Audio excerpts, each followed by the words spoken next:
Ana kidung rumaksaing wengi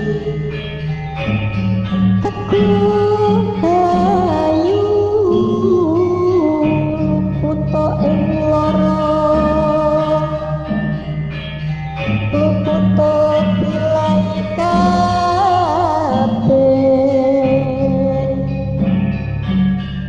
jin setan tatan purun paneluhan. Halo sahabat pasar horor PHC. Salam sehat selalu, salam damai selalu, dan salam horor selalu. Beberapa tahun yang lalu, sejak kematian mahasiswa dengan inisial BTA di salah satu tempat kos di wilayah hukum Polsek Bulak Sumur di Jogja, justru banyak bermunculan tempat-tempat kos baru di daerah tersebut. Dan salah satunya di antara tempat kos baru, disinilah aku tinggal di indekosku yang memiliki 16 kamar.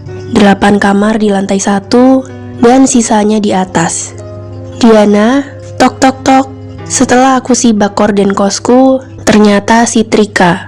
Masuk kah? Wah, pagi ini kamu kelihatan berseri-seri deh. Nemu harta karun, kataku sambil tertawa. Nanti aku pulang, karena aku kangen sama ibu, tutur Trika.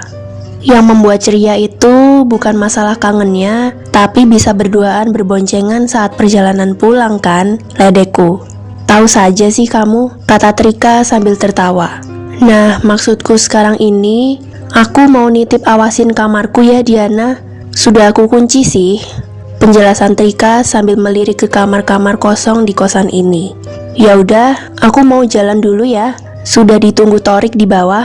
Bye. Begitu kata Trika seperti buru-buru. Tempat indekos ini makin sepi deh. Masa dari 8 kamar, hanya aku dan Yuni saja sedangkan lainnya pada pulang.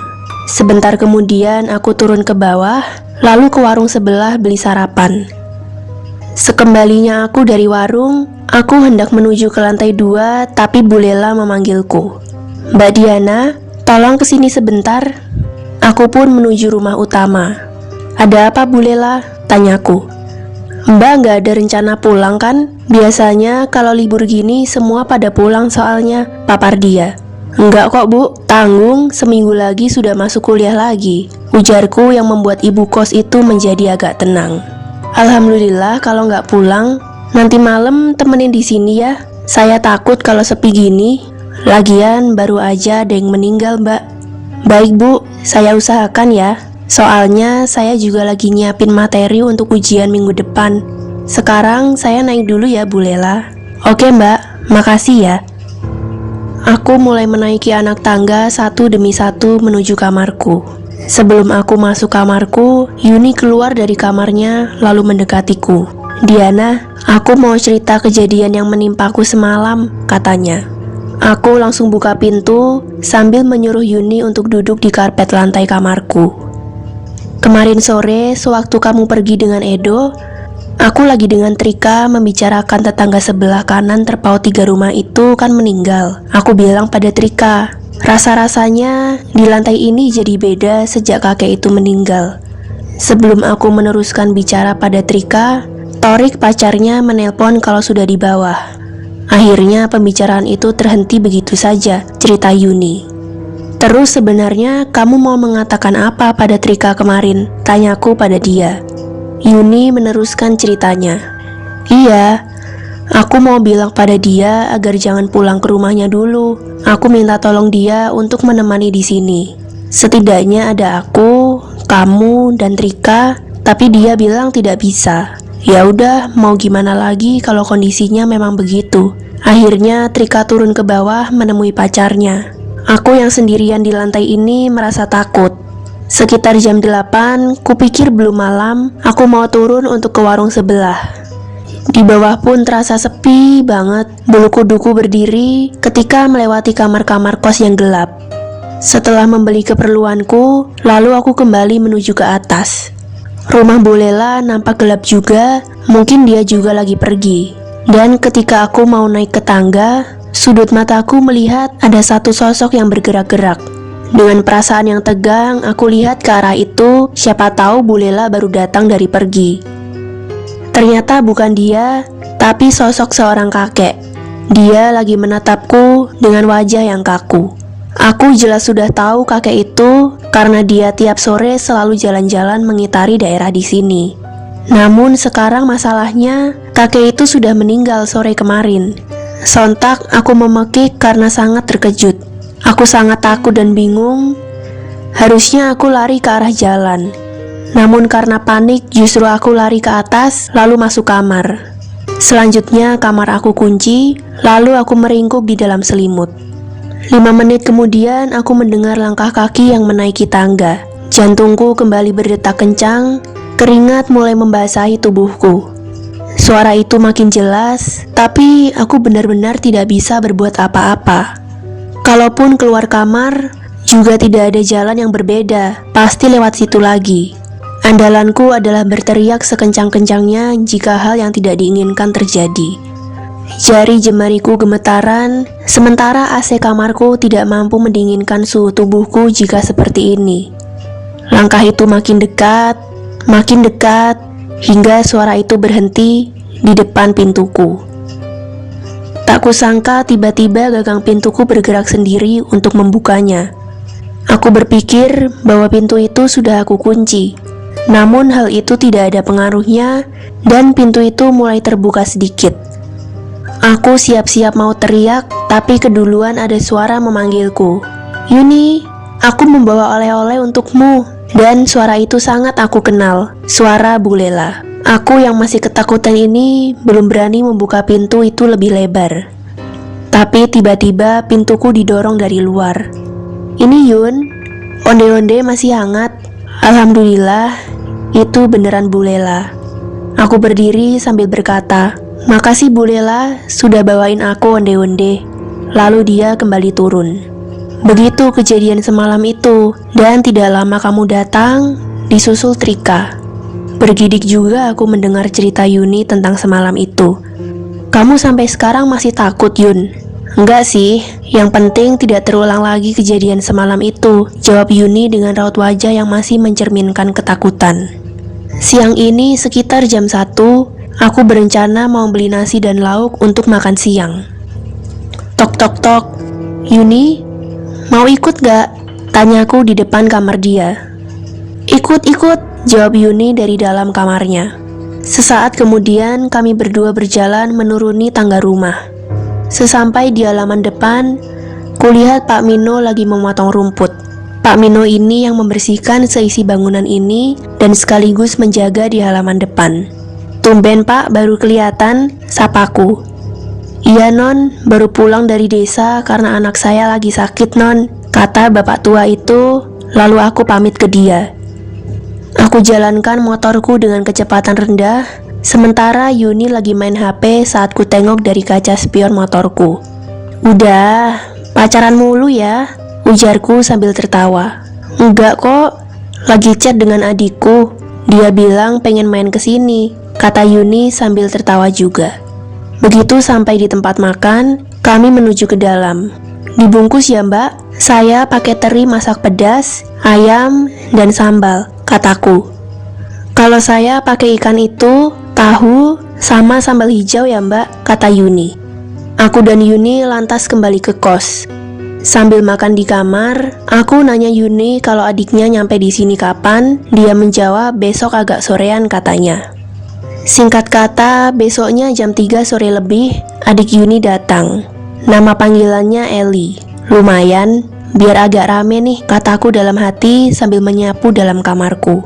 "Halo Kak Diana." "Oh, kamu El, halo juga. Berapa hari di sini?" "Seminggu Kak, mumpung aku libur sekolah," jawab Eli sambil melihat aku menyapu. "Ya udah, Eli istirahat dulu ya. Kakak mau mandi dulu." Setelah Eli balik ke kamar Yuni, aku bersiap-siap mau mandi. Aku berjalan ke arah kamar mandi, sambil aku ambil handuk dulu di jemuran depan kamar. Posisi kamar mandi ada di ujung paling belakang, jadi harus melewati beberapa kamar yang sedang ditinggal pulang untuk beberapa hari. Sesampai di depan kamar mandi, kulihat pintunya lagi tertutup dan ada suara gemericik air. Hah? Siapa di dalam itu? Ellie dan Yuni jelas tidak mungkin, karena saat aku melewati kamarnya, mereka pada tiduran. Aku jadi merinding. Aku beranikan untuk mengetuk, tapi tidak ada sautan dari dalam. Dadaku mulai tersengal, lalu aku coba tanya, "Siapa di dalam?" "Ini aku," jawab dari dalam kamar mandi. Lega aku mendengarnya, namun dari suara itu seperti suara Trika. "Kok sudah balik ke kos? Katanya pulang seminggu lagi," kataku dalam hati. "Kamu datangnya kapan, Trika? Kok aku nggak tahu?" tanyaku lagi. Tapi tidak ada respon dari dalam. Aku sebenarnya antara percaya dan gak percaya. Bulu kuduku sudah berdiri semua. Mending aku mandi di bawah saja deh, pikirku. Bergegaslah aku berjalan ke arah tangga, tapi tiba-tiba pintu kamar mandi itu terbuka dan keluarlah Yuni. Aku bingung dan kaget, tapi aku tetap saja berjalan menuruni tangga itu ke bawah, lalu menuju ke arah kamar mandi. "Mbak Diana mau mandi?" Mendadak ada suara, aku jadi kaget banget. "Iya Bu Lela." "Ya udah, mandi di tempat saya aja Mbak." Lalu aku menuju ke kamar mandinya sambil bilang, "Permisi Bu," kataku. Enak rasanya mandi kalau ada showernya, sekalian keramas dengan air hangat, gumamku.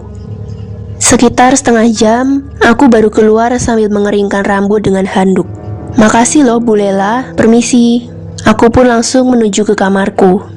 Sesampai di kamar, kulihat jam di HP pukul 4 lebih. Samar-samar aku mendengar suara orang lagi nangis. Duh, ada-ada aja. Aku sambil menaruh handuk di jemuran, aku tengok kamar Yuni, ternyata pintunya terkunci. Aku panggil-panggil gak menyaut, mungkin lagi keluar kos dengan Ellie. Sementara suara tangisan itu masih terdengar pelan, tiba-tiba Bu Lela memanggilku dari bawah. "Iya Bu, sebentar," sautku dan aku pun turun. "Ini Mbak, ada martabak. Tadi agak siang kan saya ke rumah teman. Nah, pulangnya mampir beli ini di depan supermarket Mbak." Aku kaget sekali. Ternyata Bu Lela pergi sejak tadi. Lalu siapa yang menawari aku mandi di rumahnya? Kataku dalam hati. "Iya Bu Lela, makasih ya." Lalu aku naik lagi ke kamar. Sekitar jam 7 malam, Yuni dan adiknya nampak baru pulang. "Dari mana kamu Yun? Pergi gak bilang-bilang lagi," kataku pada Yuni yang lagi mengeluarkan bungkusan tas plastik. Justru kamu yang gak ada saat aku mau pamit tadi sore," jawab Yuni sambil memberikan satu bungkusan ke aku. "Itu nasi goreng untuk kamu nah." Akhirnya kami bertiga makan malam bersama di kamar Yuni. Sambil makan, aku cerita kejadian di kamar mandi atas sampai mandi di tempat ibu kos. "Oh, makanya aku pamitin kamu gak ada. Rupanya mandi di bawah toh," celetuk Yuni sambil lihat jam di HP-nya. "El, ada martabak loh, diberi ibu kos. Kamu ambil aja di kamar kakak, biar kita makan sekalian di sini." "Oke Kak Diana," saut Ellie sambil berjalan ke kamarku. Kira-kira jam 9 kurang, aku rebahan sambil buka laptop, sementara Yuni berada di kamarnya bersama Ellie. Samar-samar suara tangisan seperti sore tadi mulai terdengar lagi. Aku coba untuk terus fokus membaca salinan skripsi seniorku di laptop. Sesekali aku mendengarkan suara tadi, ternyata masih ada. Tidak terlalu lama aku dengar pintu kamar dikunci, lalu ada suara langkah kaki. Diana, aku tidur sini ya." Telah berdiri Yuni dengan Ellie sambil membawa bantal guling. "Ya udah," jawabku pendek. Diana, kamu dengar nggak ada suara perempuan menangis?" "Iya, aku mendengarnya Yun." "Kira-kira sumber suaranya dari mana ya Yun?" "Bisa jadi dari tetangga belakang kos-kosan ini kali," tebak Yuni. Kulirik Ellie tiduran sambil meringkuk, sepertinya dia ketakutan. Tiba-tiba suara tangisan itu menjadi agak besar. Aku memilih fokus pada laptopku. "Sepertinya suara itu di antara dalam kamar-kamar itu deh," kata Yuni yang nada suaranya mulai cemas. "Bagaimana kalau kita bareng-bareng mencari dari mana sumber suara itu?" tanya Yuni. Satu ajakan yang berat untuk dilakukan. Pasti ujung-ujungnya ada lari-larinya, ada senam jantung, dan lainnya. Tapi kalau dibiarkan, suara itu terus terdengar bahkan mulai agak mengganggu. Atau mending tidur saja ya, pikirku penuh alternatif tindakan. Kamu malah melamun. Ayo sekarang kita cari, kata Yuni. Oke. Aku berdiri diikuti Yuni dan Eli, lalu mulai melangkah perlahan menyusuri kamar demi kamar, sambil telinga terus memantau asal suara itu. Tidak ada satupun kami temukan sumber suara yang kami cari, karena ternyata suara itu sudah tak terdengar lagi. Kami bertiga akhirnya kembali menuju ke kamarku. Belum lagi aku memulai membaca di laptop, tiba-tiba lenganku dipegang Yuni agak keras, karena memang ada suara langkah kaki menaiki tangga secara perlahan. Terus melangkah naik, sampai suara itu dekat dengan pintu kamarku. Bulu kuduku mulai berdiri, sementara Yuni dan Eli semakin nampak ketakutan, hingga mereka memegang tanganku dengan kuat. Betapa terkejutnya kami ketika Pak Mino muncul dengan tiba-tiba. Ya ampun Pak Mino, kami bertiga sangat kaget loh, protesku. Maaf mbak, saya naik ini setelah mendengar suara perempuan menangis. Siapa tahu ada yang menangis di sini, Pak Mino memberi penjelasan. Kebetulan pak, saya usul, gimana kalau bapak di atas saja sambil jagain kami pak, mintaku padanya. Iya non, gak apa-apa, itu juga ada kursi panjang di depan kamar sebelah sana itu, biar saya bisa sambil tiduran, ujar Pak Mino. Kami pun menjadi lega dan tenang. Samar-samar suara HP berdering, aku bingung suara apa itu. Setelah aku sadar, rupanya aku tertidur sejak semalam dan ternyata ada yang menelpon. Oh, Hayati. Halo Yati, ada apa? Kamu masih di kos kan? Siapa tahu kamu sudah pulang, kata Hayati di ujung sana. Di kos Yat, kenapa? Sambil aku melirik ke jam dinding, ternyata sudah jam 8 pagi. Gak apa-apa Diana, mungkin besok aku balik ke kos, katanya. Setelah ngobrol secukupnya, sambungan telepon aku matikan.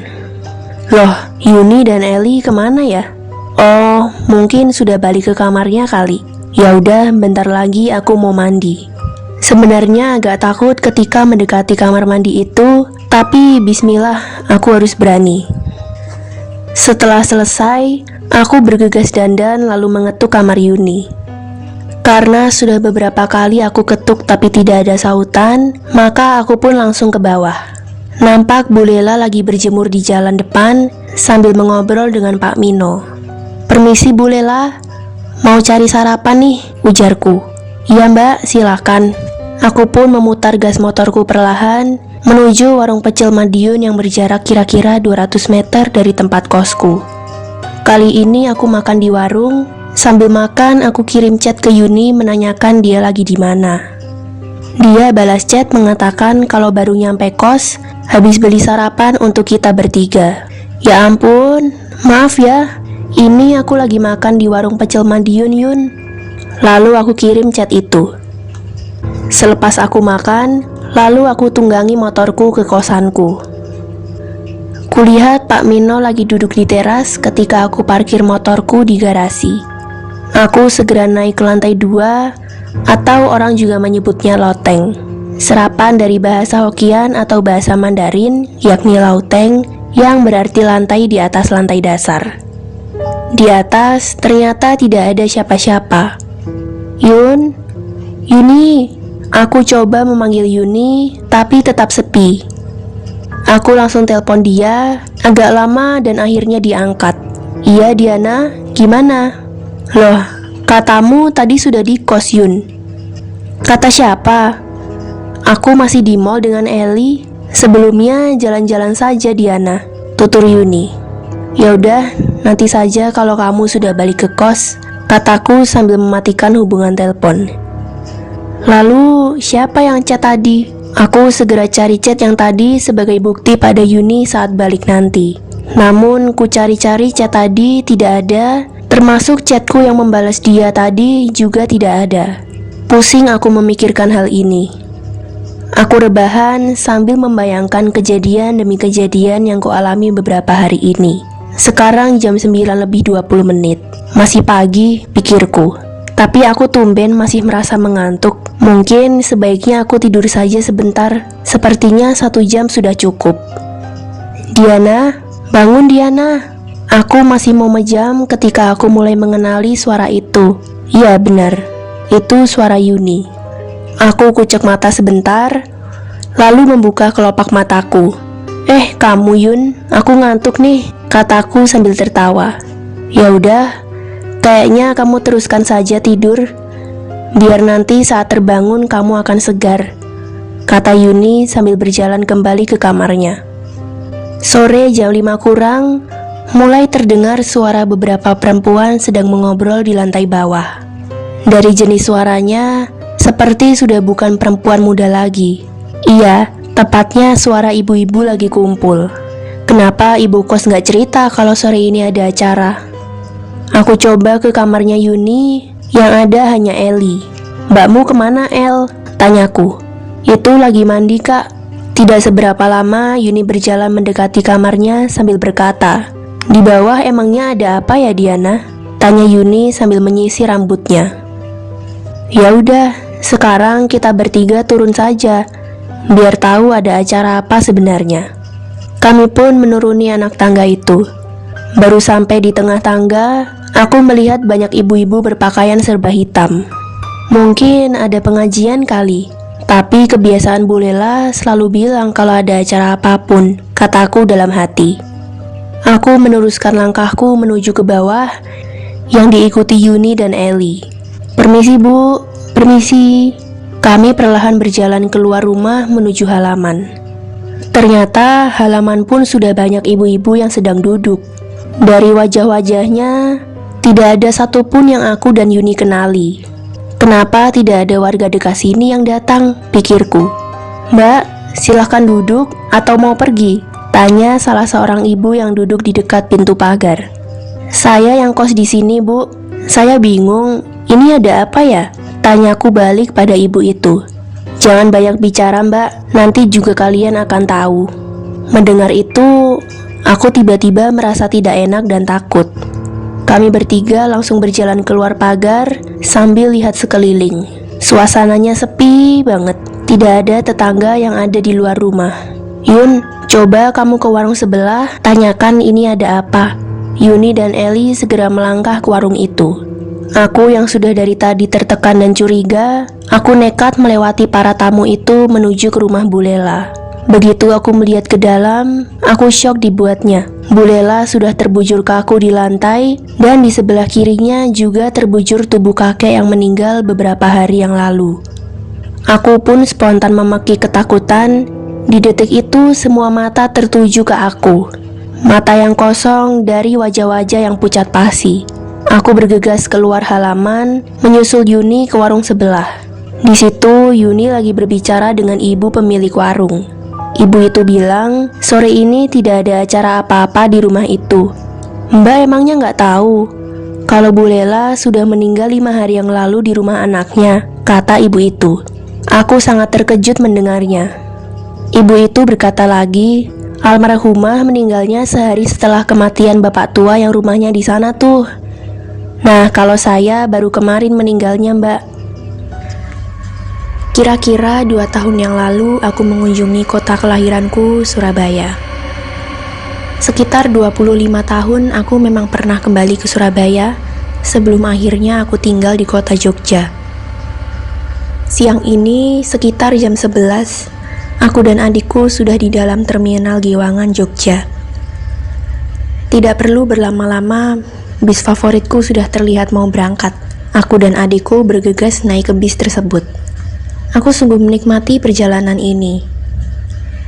Singkat kata, jam 6-an petang aku sudah sampai di terminal Purabaya, Surabaya. Dari situ, aku dan adikku langsung order taksi online menuju rumah tanteku di daerah Undaan. Begitu nyampe, aku dan adikku langsung mandi dan berniat cari makanan di pasar Blauran sekaligus bernostalgia, kataku pada tante. Sekitar jam 8 malam, aku berangkat dan berniat naik angkot. Sambil menunggu angkot lewat, malah terlihat becak mau lewat. Opo numpak becak ae ta? Paling piro wong cuma cidek. Atau naik becak saja ya? Paling cuma berapa, kan deket. Aku bilang pada adikku. Dia pun setuju, akhirnya aku panggil becak itu. Dan akhirnya kami pun duduk berdua naik becak. Tukang becak itu terlihat sudah tua, namun ternyata masih kuat mengayuh becaknya. Tukang becaknya tiba-tiba bilang, "Kebelauran itu nyari apa? Kalau nyari kulineran, mending ke jalan tembok dukuh aja mas." Aku kaget, seolah kok ngerti aku cari makanan. "Pak, kok kesana? Bukankah di sana itu kuburan tembok?" tanyaku. "Ada mas, itu baru. Justru di sana tempat kulineran. Sekarang dipusatkan di situ," jawab tukang becak itu dengan sopan. Aku antara bingung dan tidak percaya. Tapi karena dari belauran ke tembok dukuh itu dekat, aku setuju saja dengan tukang becak itu. "Saya tunggu juga tidak mengapa mas," sambungnya dia. "Oke pak, kalau gitu ditunggu saja ya pak," jawabku.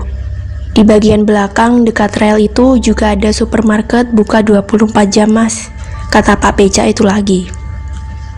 Setelah becak melewati Keranggan, sebentar lagi nyampe, batinku.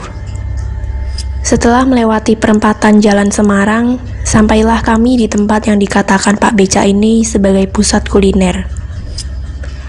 "Ditunggu ya pak, jangan pindah-pindah biar saya nggak bingung," kataku pada Pak Becak. "Nggih mas," sahut bapak tukang becak itu. Ternyata memang benar. Setelah aku lihat, satu bangunan megah, depannya ada tulisan kuliner tembok Surabaya. "Kapan ya dibangunnya?" kata adikku. "Aku ya gak ngerti, aku gak tahu krungu nek ono mall iki," jawabku. Gedung ini terdiri dari 5 lantai, di mana tiap lantainya diisi oleh kuliner Surabayaan. Aku sebelum makan harus jalan-jalan dulu. Aku susuri dari lantai 1, ada soto sulung dan soto ayam. Wah, ini luar biasa. Satu lantai hanya penjual soto semua. Pembelinya juga banyak sekali. Jam segini yang mengajak anak kecil juga banyak. Ini benar-benar kejutan. Bayangkan, dulu kuburan tembok itu luas banget loh. Malah sekarang jadi mall kulineran gini, kataku pada adikku. "Iya mas, aku jadi bingung kalau nyasar di mall ini. Jadi sebesar Pakuwon Mall ya mas," kata adikku. Aku dan adikku terus menyusuri sampai ke belakang, lalu naik ke lantai 2 dengan liftnya. Mall ini walau ber-AC, tapi tetap bebas merokok. Wah, di lantai 2 pusat tahu campur, kikil kare, dan tahu tek, serta nasi goreng. Jadi pengen banget nasi goreng Surabaya, pakai kecambah, pasti nambah 2 kali makannya. Anehnya, kami berdua tidak merasa capek sedikit pun. Mungkin karena tempatnya memukau dan penuh kejutan kali ya, jadi nggak kerasa capeknya. Kami pun naik ke lantai 3. Walah, pusat bakwan, pangsit, dan bakmi. Wah, harum-harum lezat baunya. Di lantai 4 tidak kalah mengejutkannya. Ada rujak cingur, nasi pecel, kupang lontong, lontong balap, rujak gobet. Aku selalu memotret apapun yang aku lihat. Ini kalau aku tunjukkan ke istriku, dia pasti ngiler pengen kemari, batinku. Lantai 5 tetap aku datangi. Ternyata segala cemilan ada di sini, termasuk bermacam-macam masakan. Ada rawon, ada nasi osek, dan masih banyak lagi jenisnya.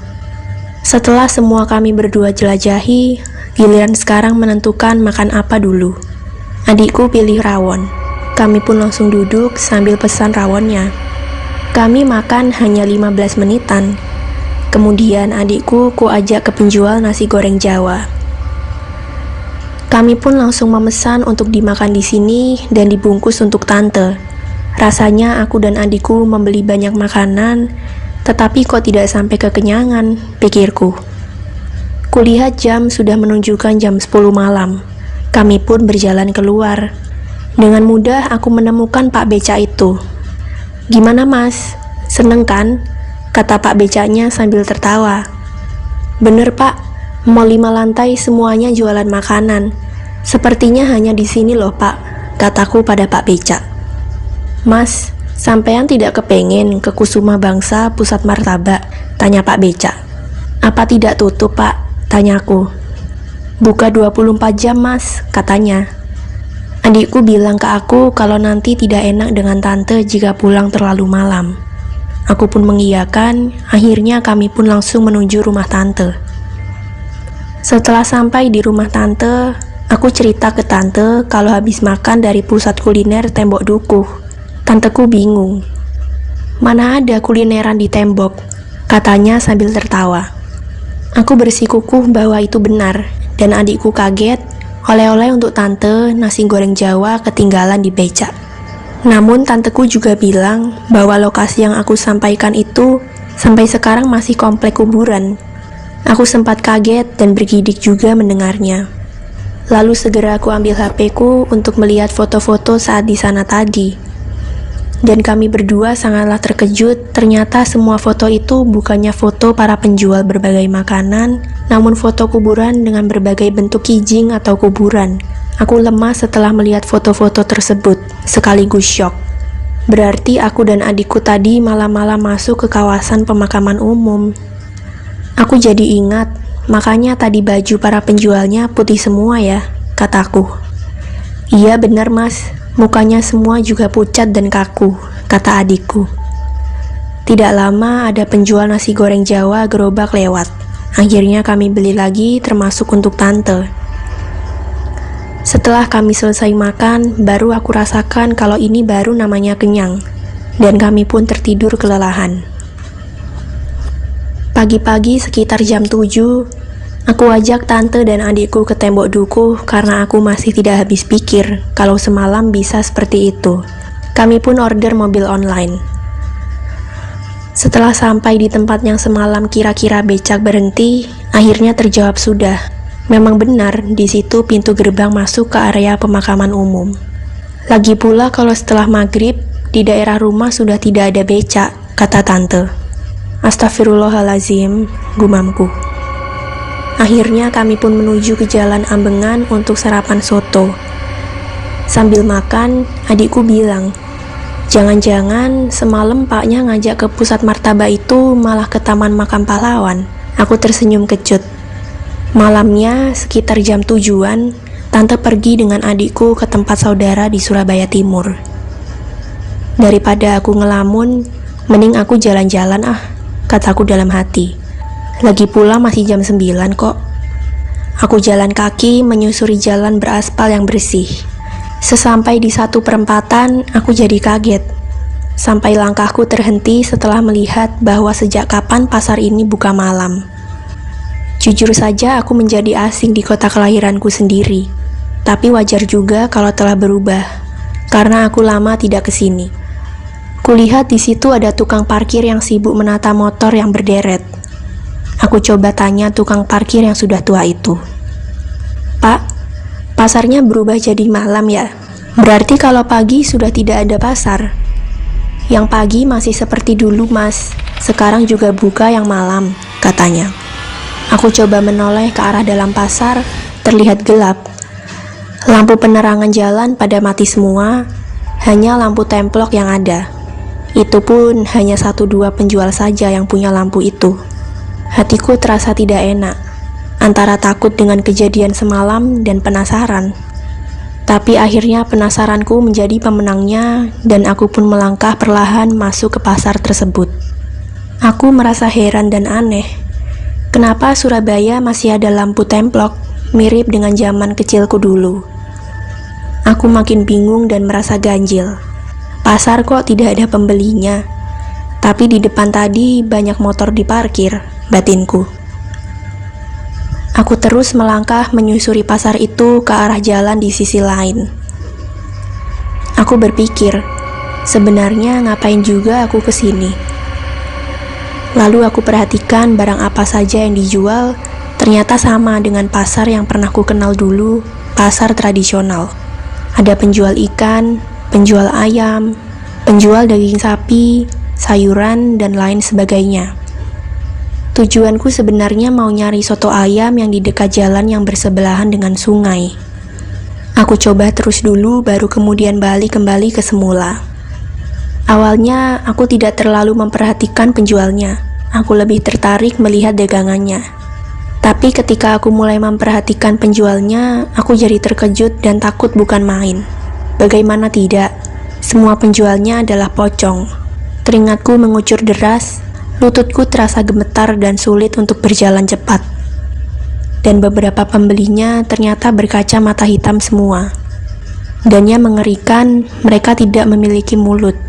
Aku terus berjalan ke arah semula. Bau amis makin menyengat. Sampai di perempatan kecil tadi, lagi-lagi aku kaget. Tadi awalnya rame, malah sekarang sepinya bukan main. Tukang parkir, deretan motor, dan sepeda juga lenyap entah kemana. Tidak ada kendaraan lewat, tidak ada seorang pun lewat, seolah daerah ini daerah yang mati. Ada apa dengan diriku? Aku bertanya pada diriku sendiri. Kenapa 2 hari ini aku mengalami hal buruk? Tidak tahu lagi mau kemana, semua arah senyap. Aku takut sekali. Aku akhirnya nekat berjalan balik arah untuk kembali ke rumah tanteku. Bulu kuduku terus berdiri. Ketika aku melewati satu rumah sakit dengan model bangunan zaman Belanda, aku makin takut. Karena jalannya gelap dan lampu penerangan jalan lebih banyak yang padam. Rumah-rumah juga tanpa lampu, seolah-olah semua tanpa penghuni. Tiba-tiba dari jauh terlihat lampu motor. Alhamdulillah, kataku dalam hati. Dan ketika sudah dekat, ternyata pengojek online. Aku langsung menghentikan dan aku tanya, bisa mengantar aku pulang tanpa melalui aplikasi atau tidak? Ternyata orangnya menjawab bisa. Lalu aku bilang kalau rumahku dekat. Orangnya merasa bingung. Dekat di mana, Mas? Di daerah Undaan, Mas, jawabku. Itu masih jauh, Mas, katanya. Aku jadi terkejut. Loh, ini memangnya daerah mana, Mas? Ini di stasiun Gubeng, Mas, jawabnya. Ya sudah, saya antar saja daripada sampean bingung gitu, katanya. Aku pun langsung membonceng dia.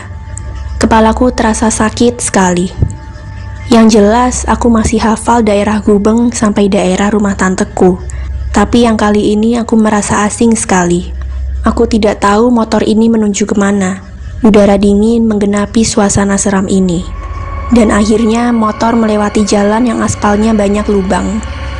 Aku coba berpegangan pada pundak mas ojeknya, biar aku tidak jatuh saat motor ini meliuk-liuk menghindari lubang jalan. Suasananya makin mencekam ketika pundak pengendara ini terasa dingin banget. Tapi aku tidak mungkin minta berhenti, karena dari tadi aku tidak bertemu dengan kendaraan lain. Lagi pula aku merasa asing dengan jalan yang aku lewati ini. Akhirnya aku mulai merasa mengenali daerah ini, pikirku dalam hati. Ini perempatan Jalan Piungan dan Ring Road Timur, dekat kantor PLN Jogja. Tapi kenapa malah nyampe Jogja? Pikirku makin bingung. Mas, antarkan ke alamat yang tadi aku bilang, aku bicara dengan pengendara. Iya mas, habis ini nyampe, ini sudah di Genteng Kali. Aku coba lihat sekeliling dan benar juga, ini di daerah Ketabang, melewati pinggir Sungai Genteng. Anehnya, jalan mulai rame, terasa seperti sedia kala. Semenit kemudian, aku nyampe rumah tante. Ku ketuk pintu rumahnya. Tan, panggilku. Dan sebentar kemudian, adikku membukakan pintu. Sampean tekon di ae sih mas. Kamu dari mana saja sih mas? Tanya adikku. Jalan-jalan, jawabku singkat sambil lihat jam dinding menunjukkan jam 11 kurang 10 menit malam. Aku membayangkan kejadian tadi. Padahal aku tidak bermimpi, tapi aku bisa merasa tersesat entah di mana, termasuk bisa sampai Jogja segala, mirip seperti mimpi. Tiba-tiba aku tersadar dari lamunanku, ada 2 orang jual nasi goreng Jawa lewat. Aku langsung panggil dan memesan sekalian untuk tante dan adikku.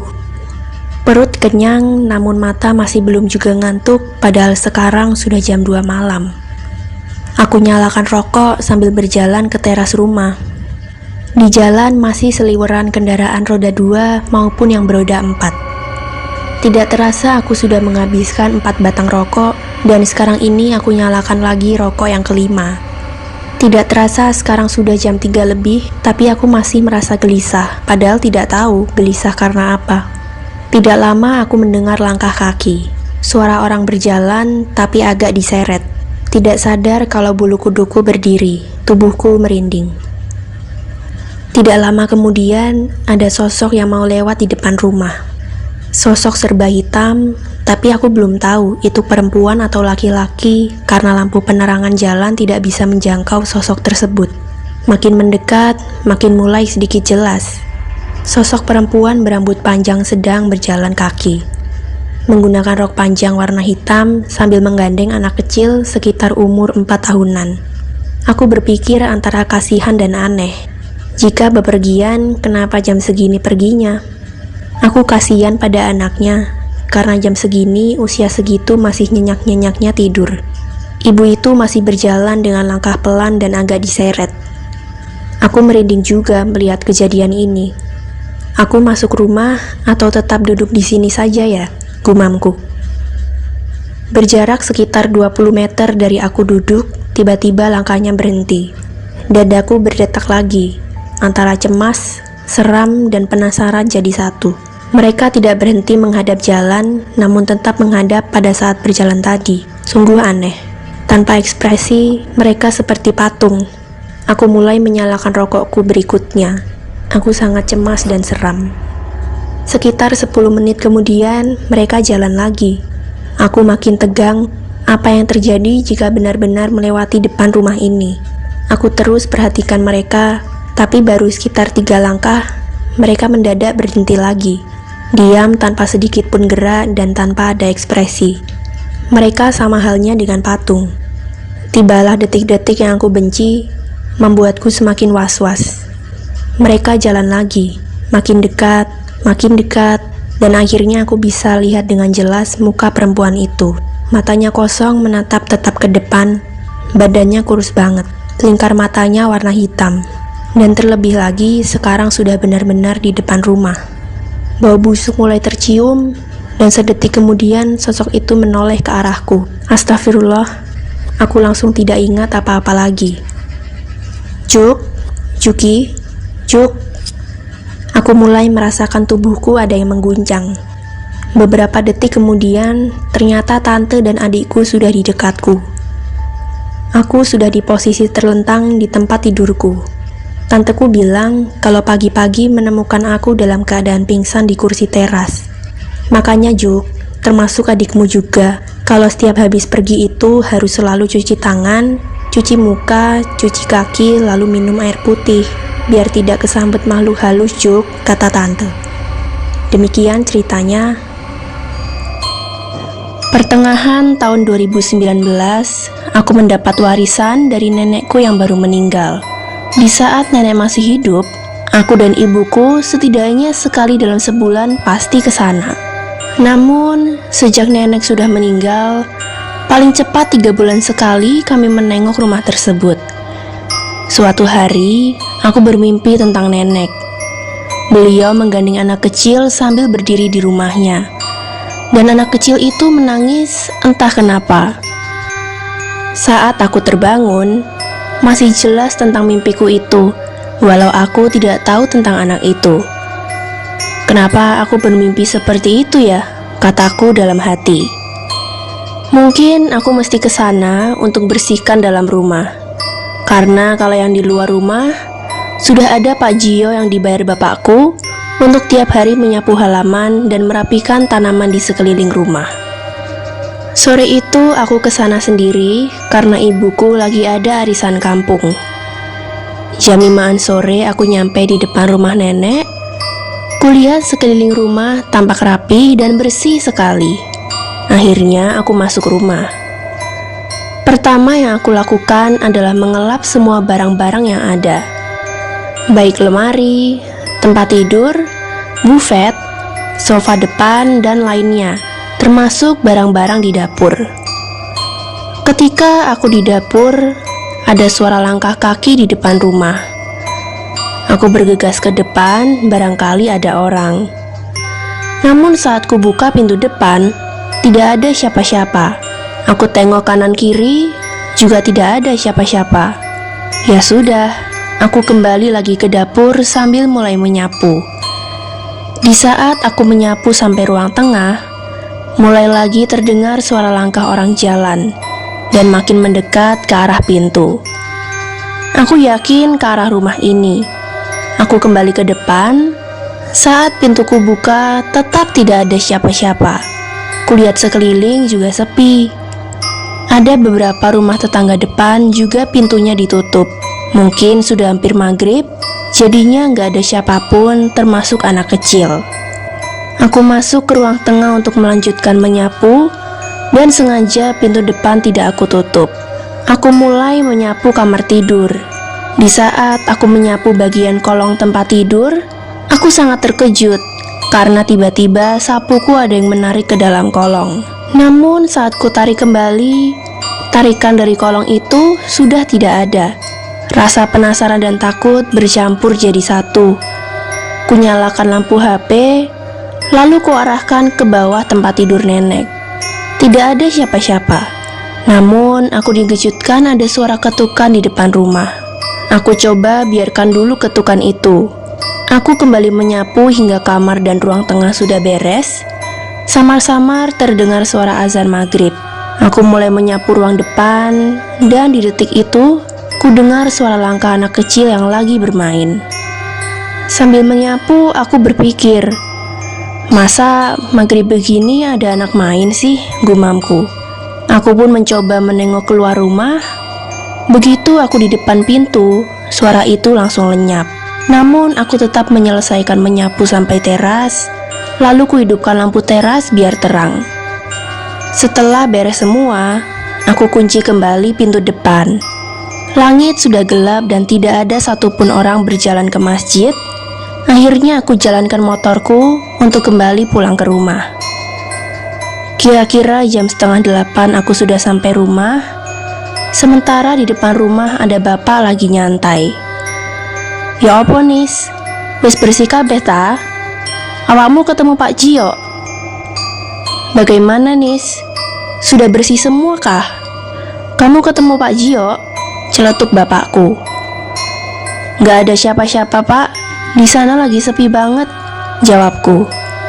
Lalu aku masuk ke kamarku.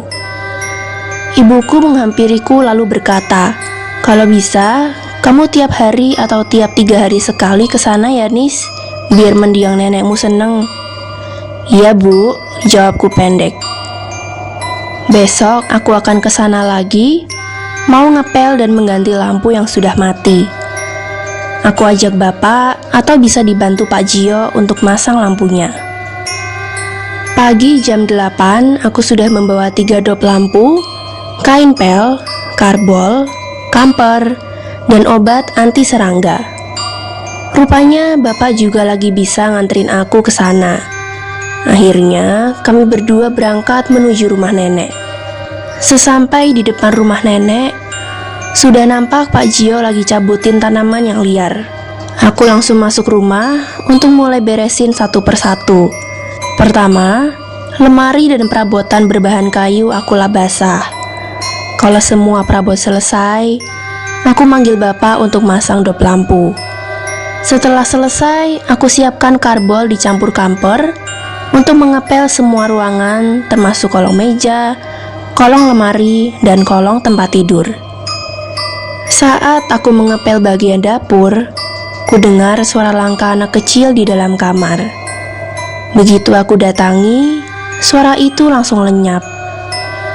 Begitu juga di saat aku menyapu kolong tempat tidur, seakan sapuku ada yang menarik. Aku coba cari bapakku, namun tidak ada. Padahal motornya ada. Pak Jio, bapak saya di mana ya? Ada di belakang, Mbak, lagi ngecek genteng, jawab Pak Jio. Ya udah, entar aja masang lampunya, ujarku dalam hati. Aku pun terus memberi kamper di setiap sudut dalam lemari, termasuk di setiap ujung ruangan biar gak ada tikus. Kemudian aku semprotin di tempat-tempat yang biasa serangga dan nyamuk sukai, termasuk di bawah kolong tempat tidur.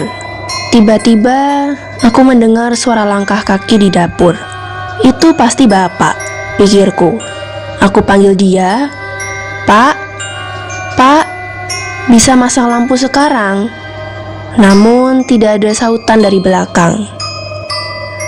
Aku samperin ke belakang sambil tetap memanggil-manggil bapakku, tapi bapakku masih tidak ada. Tubuhku tiba-tiba merinding. Aku ke arah depan untuk mencari bapakku. Sesampai di depan rumah, rupanya bapak sedang mengobrol dengan Pak Jio. "Pak, masang lampu yuk," ajakku. Akhirnya bapak pinjam tangga lipat kepada tetangga. Bapak angkat tangga itu ke dapur untuk mengganti lampunya dengan yang lebih terang, lalu juga ruang tengah dan kamar tidur. Ketika bapakku mengganti lampu di kamar tidur, tangga lipatnya terasa ada yang menggerakkan dari bawah, tapi itu hanya sebentar. Tadinya bapak mengira aku yang menggerakkan, tapi begitu bapak lihat arah bawah, ternyata nggak ada siapa-siapa. Setelah beres semua, tinggal mengelap kaca depan dan kaca jendela samping. Aku mulai menggunakan lap basah di jendela tengah, sementara bapak yang mengambilkan air dari kamar mandi. Tak terasa saat ini sudah jam 11 lebih. Sekarang giliran kaca jendela samping. Sedangkan bapak lagi minum kopi dan merokok ditemani Pak Jio. Aku mulai mengelap dari bagian atas dengan lap basah. Dan kira-kira sampai di bagian tengah kaca, aku dikejutkan oleh bayangan di balik kaca. Aku picingkan mata agar lebih jelas itu apa, dan kemudian apa yang kulihat. Astagfirullah, aku kaget banget. Ada sosok pendek, tingginya kira-kira 50 cm berdiri membelakangiku. Apa ini anak tetangga yang lagi main kesini, batinku. Dia berkebaya hitam dan memakai jarik. Aku mau mendekati anak itu untuk aku tanya di mana rumahnya. Setelah aku berjalan memutar lewat depan, aku langsung ke kamar itu. Kulihat ternyata benar anak perempuan kecil, lucu dan cantik, tingginya 50 cm. Kucoba nanya rumahnya di mana, namun dia malah tertawa cekikian sambil berlalu keluar rumah. Aku kejar ke depan, ternyata sudah tidak ada. Berarti dia tinggal di kampung ini juga. Lagian aku juga belum tahu namanya, batinku. Setelah beberapa saat kemudian, aku baru nyadar. Tidak mungkin anak kecil berpakaian kebaya dan jarik. Aku menjadi takut dan bergidik. Seminggu kemudian, aku berencana ke rumah nenek lagi. Pasti ibuku senang, karena di dalam rumah sudah terang benderang. Ibuku bahkan sudah mempersiapkan beberapa pot tanaman yang bagus-bagus. Pagi ini hari Kamis, lagi turun hujan dengan lebatnya. Semoga aja hujannya cepat reda, sehingga kami bisa tetap ke rumah nenek. Sampai jam 1 siang pun masih hujan deras. Mungkin agak sorean sudah reda hujan ini, kataku dalam hati. Sedangkan bapak sedang mengikat beberapa pot hingga bisa dibawa dengan mudah di depan motor. Sebagian lagi akan ibu tenteng saja. Sedangkan bapak sedang mengikat beberapa pot hingga bisa dibawa dengan mudah di depan motor. Sebagian lagi akan ibu tenteng saja. Sekitar jam 4:30 hujannya sudah reda. Aku mau manggil ibuku, tapi ternyata beliau lagi mandi. Benar juga ya, aku juga mandi dulu gumamku. Setelah ibu keluar dari kamar mandi, sekarang giliran bapak yang mau mandi. Tidak lama kemudian, akhirnya giliran aku yang mandi. Pasti seger deh, batinku. Sekitar jam 5:30 petang, kami pun berangkat dengan 2 motor. Rupanya rintik hujan tetap saja turun, menambah segarnya udara untuk bernafas. Setelah sampai di rumah nenek, kami pun melepas mantel hujan dan diselampirkan pada motor masing-masing. Kulihat jam tanganku menunjukkan jam 6:30 malam. Bapak langsung hidupin semua lampu yang ada di dalam rumah. Kalau lampu teras memang tidak pernah dimatikan. Ibu pun mulai menata tanaman-tanaman yang dibawa tadi. Kalau bapak lagi berdiri di jalan kampung samping memperhatikan sekeliling, Sedangkan aku memilih rebahan sebentar di kasur yang empuk itu. Nyaman banget, apalagi udara lagi dingin, kataku dalam hati. Tak lama kemudian ibu memanggil, "Nis, kesini sebentar Gi." Aku langsung saja bangkit dari tempat tidur dan langsung menuju ke depan. "Apa Bu?" kataku. "Ibu hampir lupa, habis ini ibu pergi dengan bapakmu sebentar ya. Cuma cari kembang kok. Ini kan malam Jumat Kliwon," katanya. "Iya Bu, tapi jangan lama-lama ya. Juga sekalian beli rengginang," sahutku. Lalu ibuku bergegas pergi dengan bapak. Kulihat tanaman yang diatur oleh ibuku sangat menarik. Ibuku memang jago kalau ngatur tata letak sesuatunya. Kemudian aku melangkah ke dalam. Belum sampai 3 langkah, aku mendengar suara anak cekikian di dalam kamar nenek. "Hah? Kapan masuknya anak itu?" pikirku. Aku coba perlahan menuju ke arah kamar nenek. Kulihat perlahan dan benar. Ada anak kecil pakai rok batik hitam sambil menghadap ke tembok. Aku masih amati dari pintu kamar, namun dadaku berdetak kencang. Aku coba memanggilnya, "Dek, Dek." Anak itu malah berjalan ke arah cermin. Tentu saja aku jadi bisa melihat wajah anak itu melalui pantulan cermin. Ya Allah, hanya itu yang terucap dari mulutku. Anak itu hanya memiliki satu mata dan posisinya di tengah. Alisnya tebal dan juga hanya satu di tengah. Aku kaget banget. Terlebih lampu rumah tiba-tiba padam. Aku langsung semburat lari ke depan. Sesampai di luar rumah, aku duduk sambil nafasku masih gak karuan. Tidak lama kemudian lampu di dalam rumah menyala semua, kecuali di kamar tidur nenek. Sekitar 10 menitan bapak ibuku datang, aku jadi tenang kembali. Aku langsung menceritakan pada orang tuaku berdua, dan ibu hanya tersenyum. "Kamu gak boleh takut, itu penunggu rumah ini," tutur ibu. Aku pun menimpali, "Semacam pesugihannya nenek ya Bu?" "Bukan Nis, hanya makhluk halus yang sudah lama ikut tinggal di sini, sejak nenek masih anak-anak dulu. Sosok aslinya bukan anak-anak, namun sosok nenek yang sangat tua. Tinggi badannya sekitar 20 cm sampai 50 cm dan bermata satu. Iya, tingginya memang berubah-ubah, namun hanya berkisar tadi itu Nis. Ibu juga beberapa kali pernah melihatnya dulu," kata ibu. Rasa ketakutanku benar-benar hilang sekarang.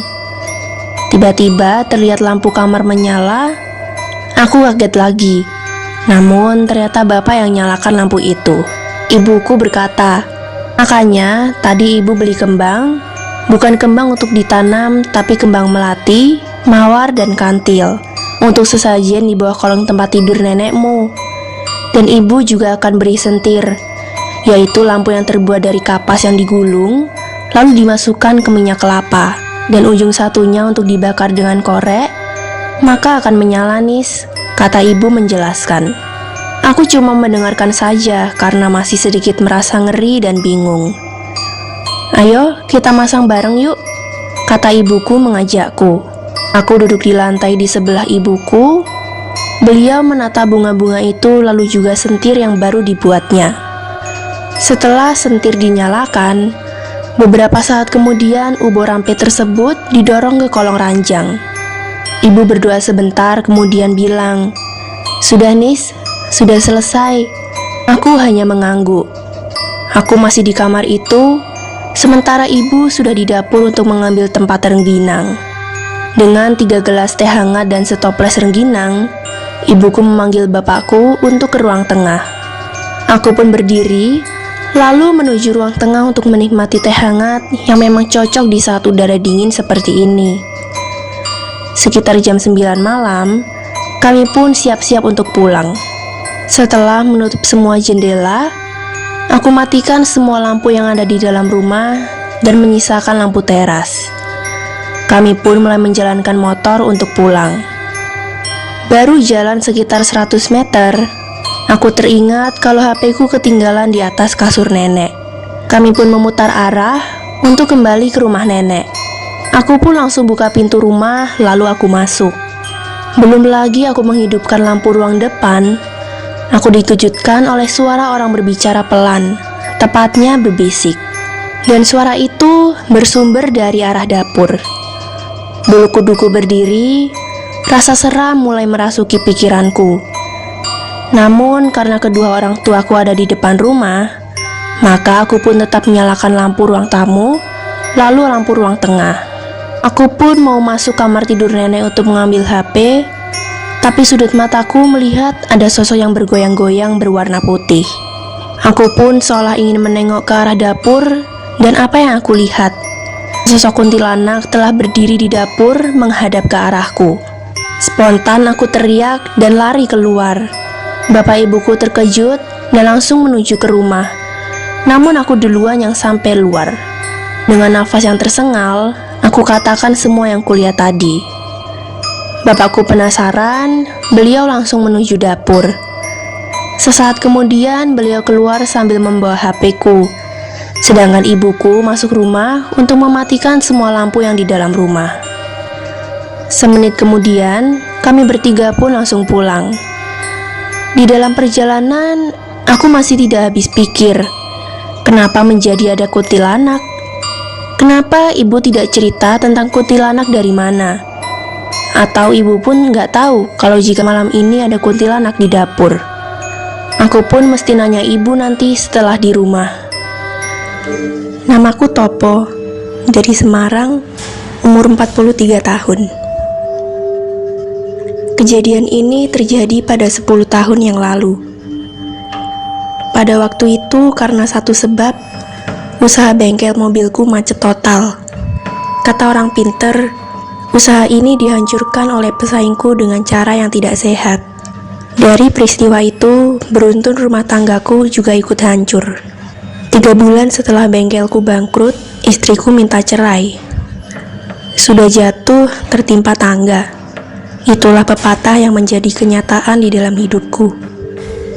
Terlebih anakku satu-satunya juga dia bawa kabur dengan lelaki lain. Aku benar-benar terpukul dengan kejadian itu. Aku coba melamar kerja kemana-mana, juga tidak membuahkan hasil. Sementara aku harus tetap membiayai ibuku untuk sehari-hari, di samping untuk biaya berobat beliau yang sakit-sakitan. Sedangkan bapakku sudah meninggal cukup lama karena kecelakaan. Apa saja pekerjaan akan aku jalani demi mempertahankan hidup ini. Sampailah pada suatu hari, saat aku mau mandi, tidak sengaja melihat cicak merayap di atap kamar mandiku. Yang menarik perhatianku adalah motif tubuh cicak itu tidak seperti cicak pada umumnya. Tapi yang aku lihat itu warnanya hijau tua dengan corak belang seperti batik, tepatnya bermotif lurik. Sebenarnya aku pengen menangkap dan memeliharanya, tapi terkendala hal kurungannya yang aku tidak punya. Akhirnya aku biarkan saja dan aku lupakan. Tapi di setiap pagi, cicak itu selalu ada di atas pintu kamar mandi dan seolah melihatku. Akhirnya aku coba beri sedikit nasi yang aku letakkan di lubang ventilasi kamar mandi, dan anehnya cicak itu langsung mendekati nasi itu lalu memakannya. Sorenya dikala aku mau makan pun, aku selalu mengambilkan sedikit nasi yang ku makan, lalu ku letakkan di lubang angin di bagian atas pintu kamar mandi. Tidak lebih semenit kemudian cicak itu mendekati untuk memakannya. Besok paginya, saat aku sarapan, aku ulangi lagi seperti kemarin. Dan itu menjadi kebiasaan berhari-hari, hingga itu berjalan kira-kira sampai sekitar 18 hari. Di hari itu aku bermimpi, awalnya ada suara langkah di dapur. Aku tentunya terkejut dan takut. Lebih terkejut lagi dengan munculnya sosok nenek bungkuk. Saat melihatku, nenek itu tiba-tiba mengatakan bahwa aku harus beri makan cicak lurik tersebut dengan daging ayam cemani yang ditaruh di meja makan. Serta aku juga harus menyediakan melati yang direndam air dengan cangkir di setiap malam Kamis dan malam Senin. Lalu sosok itu lenyap. Cuma itu saja mimpiku, tanpa diberitahu manfaatnya itu semua. Paginya aku masih memikirkan mimpi itu. Dari mana aku dapat uang untuk membeli ayam cemani itu? Kan harganya mahal kalau yang asli, kataku dalam hati. Setelah ku timbang-timbang hampir seharian, kuputuskan nanti sore untuk pinjam uang pada tetanggaku. Sore ini aku beranikan ke tetanggaku untuk pinjam uang. Setelah mengobrol cukup lama, akhirnya aku dipinjami juga.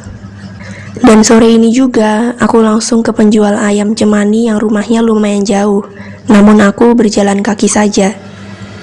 Singkat kata, malam ini ayam cemaninya sudah aku sembelih, dagingnya aku iris sedikit, lalu aku letakkan di meja makan dengan piring kecil. Darahnya juga aku sertakan sedikit dengan dagingnya itu. Sisa daging dan darahnya aku titipkan pada kulkas tetangga biar tidak basi. Tidak kuduga, sejam kemudian cicak tersebut mendatangi daging ayam cemani tersebut. Aku terus mengawasi dari kejauhan, lalu darah itu juga diminum oleh cicak itu. Aku antara percaya dan tidak percaya melihat kejadian itu. Paginya saat aku bangun dari tidur, aku coba mengingat-ingat, karena semalam rupanya aku kembali dapat mimpi lagi. Di dalam mimpi itu, aku hanya mendengar suara nenek bungkuk tersebut tanpa menampakkan wujudnya. Nenek itu bilang agar cicak itu dipanggil dengan nama Joyo dan aku harus sabar, takkan lama lagi. Cuma itu pesannya. Aku jujur bingung maksud itu semua. Tapi yang pasti, aku akan memanggil cicak itu dengan panggilan Joyo, terutama pada saat waktunya makan daging ayam cemani. Bentar lagi aku mau ke pasar beli kembang melati. Kebetulan malam nanti malam Senin. Aku pun berangkat pergi. Sore sebelum maghrib, aku sudah siapkan kembang melati yang kuletakkan pada cangkir yang kuisi air. Lalu aku panggil cicak itu dalam bahasa Jawa. Joyo, kesini ya. Ini sudah tersedia melatinya. Jangan lupa makan daging ayamnya dan minum darahnya, kataku. Aku lihat dari kejauhan, Joyo masih juga belum muncul, padahal sekarang sudah 7:30 malam. Akhirnya aku tertidur di bangku bambu di ruang tengah rumahku. Tidak tahu jam berapa aku terbangun karena kebelet pipis. Aku langsung ke kamar mandi. Setelah selesai, kulihat jam dinding ternyata sudah jam 1 malam.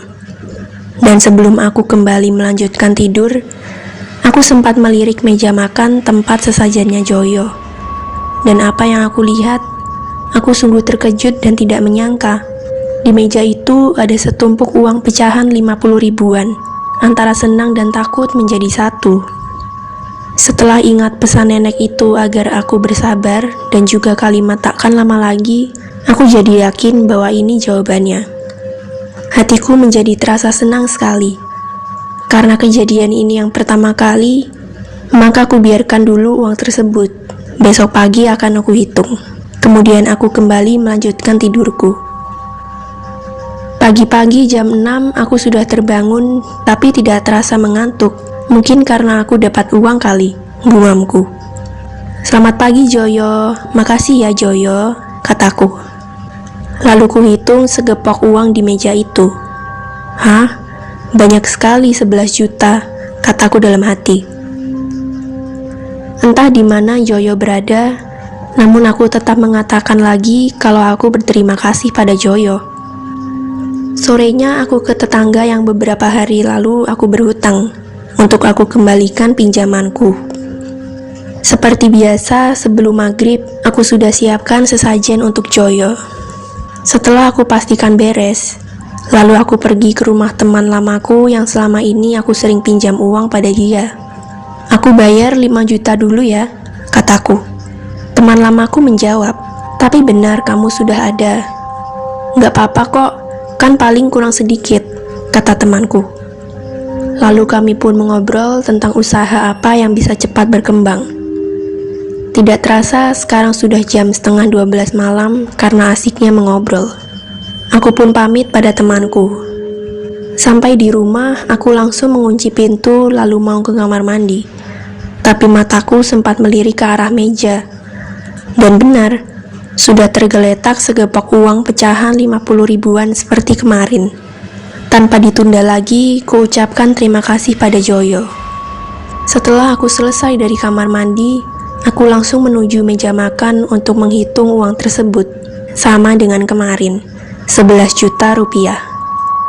Hatiku berbunga-bunga. Aku membayangkan, dalam waktu sebulan saja uangku sudah terkumpul 330 juta. Aku akan kaya. Aku pun tertidur dengan raut wajah bahagia. Hari ke hari kulalui dengan penuh kebahagiaan. Aku berniat mencari anakku sampai tahu dia di mana. Aku harus membiayai anakku walau mungkin dia hidup sudah berkecukupan. Tidak terasa waktu terus bergulir. Hari ini sudah 2 mingguan hidup dengan Joyo. Sekitar jam 10-an malam, saat aku nonton TV, tiba-tiba aku mendengar ada yang mengetuk pintu rumahku.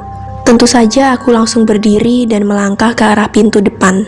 Begitu aku buka, aku sungguh kaget. Jantungku seakan copot. Kulihat sosok nenek bungkuk telah berdiri di pintu. Aku tidak menyangka apa yang pernah terjadi di mimpiku sekarang menjadi nyata. Sementara nenek itu hanya terdiam saja, namun matanya tajam menatapku. Akhirnya aku menyuruh nenek tersebut untuk duduk, tapi nenek itu tetap hanya diam. Aku makin bingung. Aku harus melakukan apa ini sekarang? Kataku dalam hati. Aku tidak berani menatap matanya. Aku hanya diam tertunduk sambil menunggu apa yang akan terjadi. Tidak lama kemudian, nenek itu berucap agar aku jangan sekali-kali melupakan kewajibanku. Kamu telah berbuat kesalahan, katanya. Lalu tanpa bicara apa-apa lagi, nenek itu tiba-tiba lenyap begitu saja. Aku sangat ketakutan. Kututup pintu rumahku, lalu aku berjalan ke ruang tengah sambil terus memikirkan apa kesalahanku. Badanku masih panas dingin mengalami kejadian yang menyeramkan barusan. Mendadak aku teringat, oh iya, hari ini kan hari Kamis. Harusnya semalam aku siapkan bunga melati untuk Joyo. Aku lupa beli bunga melati, gumamku. Aku sungguh menyesal telah gagal mengingat apa yang menjadi kewajibanku. Joyo, aku minta maaf. Aku sungguh mengakui kesalahan ini, kataku. Lalu aku merebahkan diri untuk tidur. Paginya setelah mandi, aku buru-buru pergi ke pasar untuk membeli melati. Untungnya penjualnya sudah buka, jadi aku beli untuk stok seminggu. Sesampai di rumah, aku cuci lalu aku simpan di dalam kulkas yang kubeli seminggu lalu. Sambil aku cek persediaan daging ayam cemani dan darahnya. 3 hari lagi aku akan beli ayam cemani lagi. Karena ini hari Minggu, maka sore ini sebelum maghrib, aku siapkan sesajen melati beserta daging ayam cemani kesukaan Joyo. Dan sudah sesuai dengan rencanaku, tiap hari akan aku beri sesajen melati. Di samping agar aku tidak lupa, juga aku memang ingin mempersembahkan sesajen melati tiap hari, sama halnya dengan sesajen ayam cemani. Dan benar juga dugaanku. Mulai tengah malam Senin, kembali ada segebok uang di meja setelah sejak hari Kamis kemarin terhenti. Di meja makan itu, aku panjatkan kalimat pada Joyo, terima kasih banyak atas semua ini. Lalu aku pun tidur. Besoknya, setelah aku belanja bunga melati untuk stok seminggu, juga sekalian beli ayam cemani. Setelah semua beres dan kusimpan ke dalam kulkas, aku pun mau pergi ke bank untuk mendepositokan uangku. Malam ini sekitar jam 7, aku kedatangan temanku, namanya Win. Silakan duduk, apa kabar Win? Sapaku. Kami pun larut dengan obrolan tentang bisnis. Win menawarkan bisnis permodalan. Sebelum aku merespon maksud Win, dari arah dalam rumah terdengar suara benda jatuh, cukup keras bunyinya. Aku pun permisi pada Win untuk masuk ke dalam sebentar. Aku pandangi sekeliling ruang tengah, tidak ada barang yang pindah tempat. Aku melangkah ke dapur, namun juga tidak ada apa-apa. Sekarang giliran aku ke kamar, juga tidak ada apa-apa. Aku jadi berpikir, bisa jadi suara itu kode dari Joyo akan tawaran itu. Beberapa menit kemudian, aku kembali ke ruang tamu menemui Win. Dengan hati-hati, ku bilang pada Win, bahwa sekarang aku belum bisa bergabung di bisnis itu. Wajah Win cukup kecewa kelihatannya. Win, "Kamu sekarang kerja di mana?" tanyaku. Dia menjawab kalau sekarang tidak kerja lagi. Lalu aku menawarkan pekerjaan sebagai pengirim barang onderdil mobil dan motor se-Jawa Tengah. "Barangkali cocok. Sementara Win, sebelum kamu mendapatkan pekerjaan yang kamu inginkan," kataku. Win bilang kalau tawaran baik itu akan dia pertimbangkan dulu dengan istrinya, dan tak lama akhirnya Win pamit pulang. Di bangku bambu panjang, kurebahkan tubuhku sambil merenung akan semua terjadi pada diriku. Mulai dari melihat cicak lurik hijau tua dan kuning itu, lalu aku beri makan nasi, sampai datanglah mimpi tentang nenek bungkuk, hingga membuatku menjadi bersemangat kembali dalam hidup. Inikah yang dinamakan orang tentang pesugihan? Kalau dari yang kualami ini bisa jadi disebut pesugihan, karena memakan korban ayam cemani. Tapi ini bukan aku yang mencari, kebetulan saja itu terjadi dengan sendirinya. Apa ini memang sudah menjadi garis perjalanan hidupku? Kataku dalam hati. Sampai aku bisa mempunyai usaha kembali sebagai distributor onderdil mobil dan motor. Aku terus mengingat jalan hidupku hingga aku benar-benar tertidur. Kira-kira 3 bulan aku sudah mengenal Joyo. Terkadang aku ingin mengobrol dengannya, tapi aku masih belum tahu caranya. Malam ini baru jam 8:30 ketika aku sedang melihat-lihat buku penjualan onderdil, sambil sesekali aku melihat ke arah TV. Sayup-sayup aku mendengar suara orang menuang air di baskom. Aku cukup terkejut. Aku mengiranya suara itu datang dari rumah tetangga. Tapi setelah aku cermati suara itu berasal, ternyata datang dari arah dapurku. Suara air itu masih berlanjut, seperti menuang air ke baskom satu dipindah ke baskom lain. Begitu seterusnya. Bulu kuduku terasa berdiri. Aku berpikir itu pasti suara nenek bungkuk itu. Tapi kenapa pakai menuang air segala? Aku terus mendengar suara itu sambil masih duduk di meja kerjaku. Ada sekitar 10 menitan, bunyi itu masih samar-samar terdengar. Aku pun akhirnya perlahan mulai berjalan mendekat ke arah dapur. Ketika sudah hampir sampai di dapur, suara itu berhenti. Aku coba menunggu suara itu sambil berdiri di depan pintu dapur. Ada 5 menitan berdiri di situ, tapi tidak ada suara apapun. Aku berniat mau kembali ke ruang tengah untuk melanjutkan aku bekerja. Tiba-tiba ada suara seperti memanggil. "Shh, shh," begitu. Aku hentikan langkah, lalu berbalik arah ke dapur dan langsung kubuka pintunya. Aku benar-benar kaget. Ada sosok hitam berdiri menghadapku. Pakaian hitam serta kulitnya juga hitam. "Makhluk apa ini?" kataku dalam hati. Aku tidak banyak berpikir, langsung lari ke arah ruang tamu. Aku mengatur nafas dulu sebelum aku kembali ke dapur sambil membawa balok kayu sepanjang 1 meter sebagai senjata. Setelah nafasku agak tenang, aku kembali melangkah ke dapur. Tidak sama dengan tadi, kali ini aku langsung masuk ke dapur sambil ancang-ancang siap memukul. Namun apa yang aku lihat, makhluk tadi sudah tidak ada di tempat. Aku pun menutup pintu dapur itu sambil kembali ke ruang tengah. Aku rebahan di sofa baruku. Aku mulai ingat pesan dari penjual ayam cemani waktu pertama aku beli dulu, bahwa khusus ayam cemani, setelah disembelih, sisanya seperti bulu, cakar, kepala, dan lain sebagainya harus dikubur. Karena kalau tidak, dalam waktu tertentu akan didatangi hantu cemani. Sosoknya hitam legam dan berkaki seperti ayam cemani, dan orang banyak biasa menyebutnya Dugel Sangke. Sayangnya tadi aku tidak melihat sampai ke kaki, kataku dalam hati. Besok aku akan menyiapkan sebidang tanah di halaman belakang untuk menguburnya di setiap aku menyembelih ayam cemani. Besoknya aku memesan bengkel las untuk membuatkan pagar besi sekalian kanopi penutup atasnya. Waktu terus berjalan, tidak terasa sudah setahun lebih aku hidup bersama Joyo. Aku merenovasi rumahku. Ruang tengah aku bangunkan 1 kamar ukuran 2x3 meter untuk tempat Joyo sekaligus tempat meja makan untuk sesajen Joyo. Di kamar itu ku beri ranjang kecil dan selalu kuhias dengan rangkaian bunga melati yang kupesan di pasar. Setiap 3 hari selalu ku ganti rangkaian melati itu dengan yang baru. Malam ini aku merasa tidak bisa tidur. Aku merasa gelisah walau tidak tahu penyebabnya. Sekitar jam 12:30 malam, aku merasa ada orang di halaman depan, namun tidak mengetuk pintu. Terkadang ada suara langkah, namun hanya 2 atau 3 langkah saja kemudian berhenti. Akhirnya aku ke ruang depan sambil aku intip dari jendela, sekiranya langkah siapa sebenarnya. Dan sedetik kemudian darahku terasa berdesir, jantungku seperti dipompa dengan cepat. Ada satu sosok kuntilanak berdiri di halaman dekat pagar.